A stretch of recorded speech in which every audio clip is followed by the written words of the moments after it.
Israel का गठन 14 मई 1948 को हुआ, लेकिन यहाँ का इतिहास हजारों साल पुराना है। प्राचीन काल में ये क्षेत्र यहूदियों, ईसाइयों और मुसलमानों के धार्मिक और ऐतिहासिक केंद्र के रूप में जाना जाता था।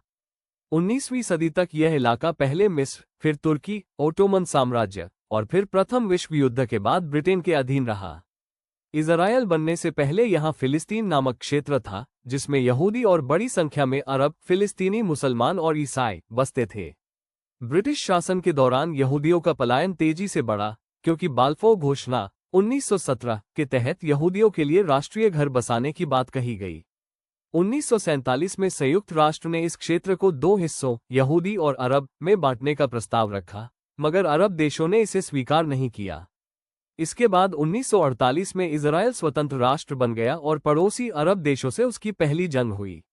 उस दौरान करीब 7 लाख फिलिस्तीनी अपने घरों से विस्थापित हुए।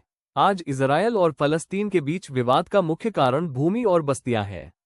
इजरायल द्वारा पश्चिमी तट, वेस्ट बैंक, गाजा पट्टी, पूर्वी यरूशलेम जैसे क्षेत्रों पर कब्जा और वहां यहूदी बस्तियां बसाने की नीति फिलिस्तीनी लोगों के लिए लगातार मानवाधिकार संकट, बेरोक टोक सैनिक कार्रवाई और गाजा में जारी कड़ी घेराबंदी इन कारणों में शामिल है।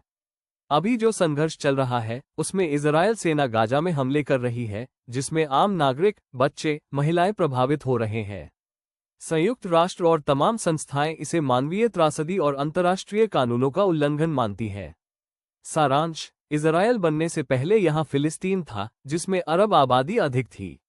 1948 में इजरायल देश बना, लाखों फिलिस्तीनी विस्थापित हुए। आज इजरायल फिलिस्तीन विवाद मुख्य रूप से भूमि और मानवाधिकारों पर है। हालिया कार्रवाई में फिलिस्तीनियों पर कठोरता, बमबारी आदि के आरोपों पर विश्वव्यापी चिंता जताई जाती है।